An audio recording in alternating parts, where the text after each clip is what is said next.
Eclipse, Eclipse, la da da doo doo doo. They sing that song in the movie. Eclipse is so memorable, and I watched it like 2 weeks ago, and I can't remember a thing. Was it really only that? I mean, it seems way longer. 2 or 3 weeks ago, but man, I don't remember a thing about it. I'm gonna do the whole video like this.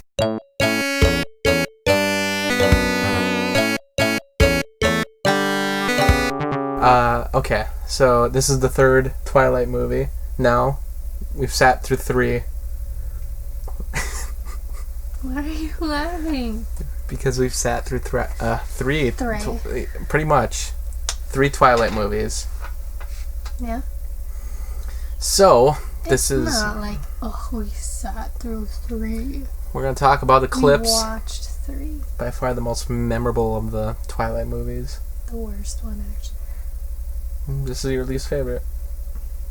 I go back and forth between this one and the second one. But this one pisses me off, so I think it's this one. I think this just wins for being the most boring.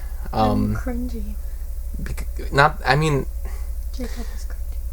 Not that any of the other ones aren't boring, but this one feels like a very specific kind of boring. Well, the other ones don't really, I feel like, have enough plot to fill up movies, if that makes any sense. But this one, yeah. I feel like there's not really anything going on. They have a fight. This kind of has a villain in it. Who is gone half the time and makes somebody else be a villain. And it seems like they're just building them up the whole time. And, like, he's getting power. Oh, he's getting an army. And it just leads to a pretty lame fight and the return of another character not played by the same actress from the first movie. I don't even know. I don't have anything to say about this. How did you like Jacob's progression in this movie? That's a very specific question. Yep, that's my question. Okay. Are you wanting me to say it was awful? Because he's awful in this movie? Your opinion.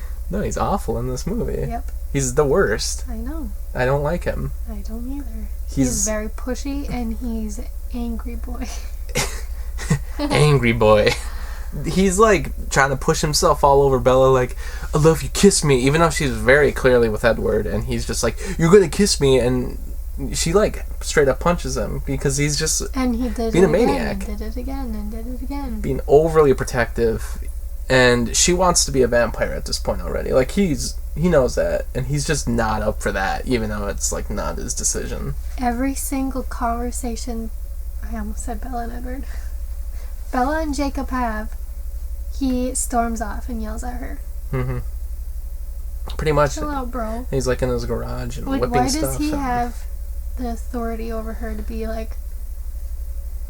Why was there ever people who were fanboying over him? Because he's just...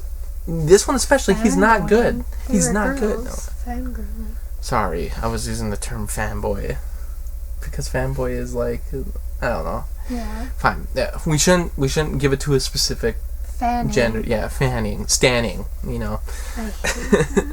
I don't know. I don't like him at all. And this one especially, I don't. He's not charming. He's not cute. He's a psychopathic terrorist. He's not good. He's bad. He's not a good person in this movie. He's not at all a challenge to Edward, because Edward's actually like nice and he's actually like calm and doesn't go crazy.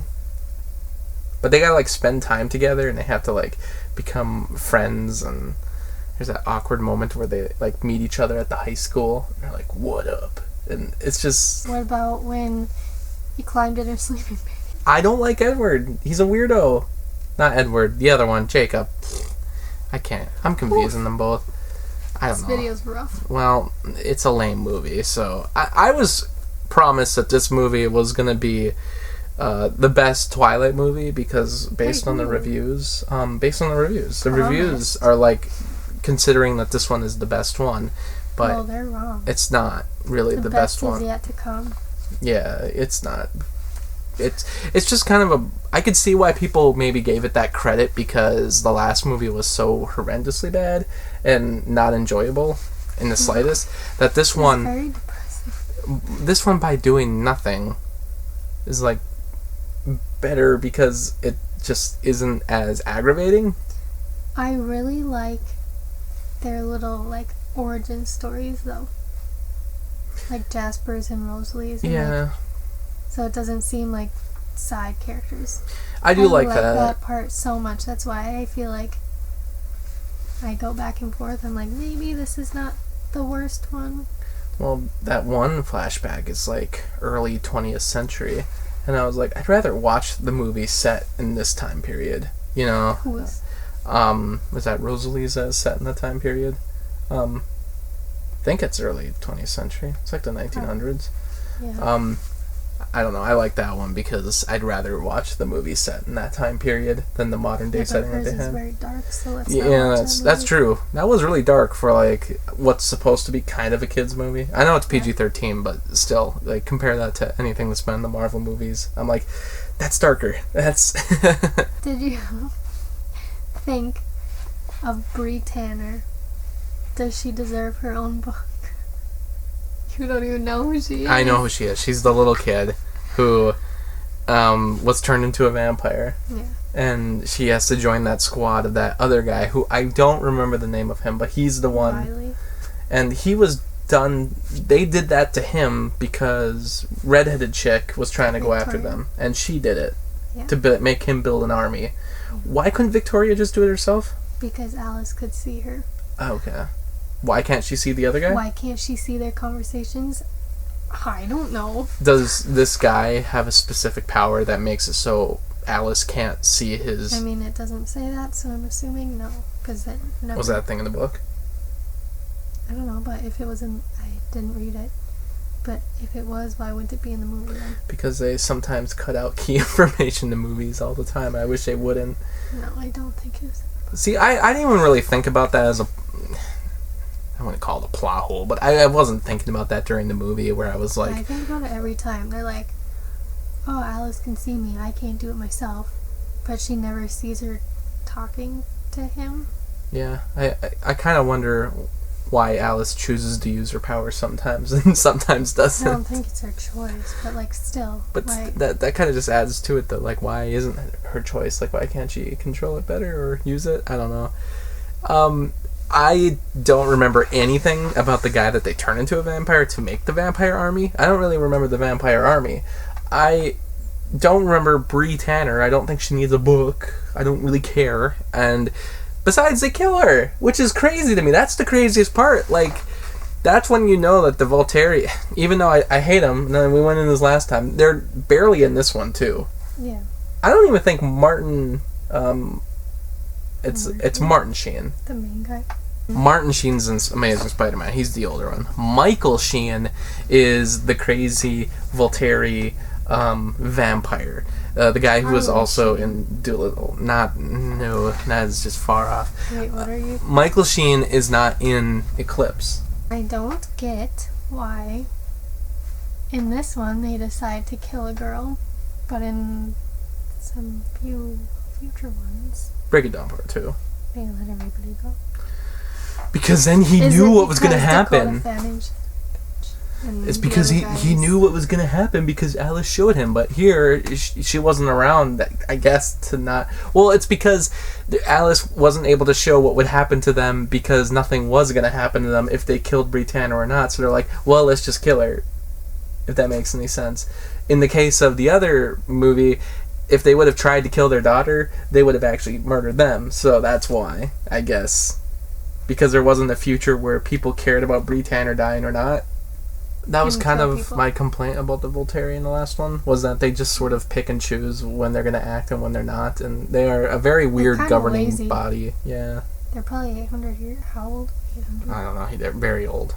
Old. Do you have anything else to say about this one? I just really don't, because it doesn't even seem like we're progressing the story in this one. It's not like they get married. It's not like there's a big event that happens. It just kind of drags along. They and get engaged. Yeah, I guess, but the last one he said, marry me. He said at the end of New Moon, so like even that doesn't really count. No, I like the next two better. I don't really have even many complaints about them. I mostly just have complaints about New Moon, and Eclipse was just boring. I think I said this in every single movie video for these movies, and I'm going to say it in the future ones. They have good soundtracks. They have good songs. Whoever did that. I don't remember the songs from this one, but I agree. I don't either, but the other ones. They have good music. I don't remember it, but it's good music. Not a specific song, but... Toxic Jacob Linity. Wolfinity. Wolfinity. What would you give this out of 10? 5. Okay. I think I'd give it 4. Woof. Yeah. Woof. Wolf. Woof. Woo! Being like the wolves. Well. Cute. Yeah. From this angle, it looks like the shelves just go on forever. Isn't that cool? True. It just looks like we're not in the corner. This seriously goes up about 3 more stories. Thanks for, is that the end? Yeah. Oh, we're done. Okay, cool. We made it. Thanks for watching. Well, actually, no, okay, we made it. But next time, we're going to be talking about Thor and Breaking Dawn Part 1. So, see ya next week. Thanks for watching the video, and special shout out to Anthony, Anna, Lukas, NolanCho, Ryan, and Robert for the support on Patreon. By joining my Patreon, you can get exclusive videos and blogs, and for only $7, you can request your own movie review. I hope you stick around, cinephile, and have a happy, productive day.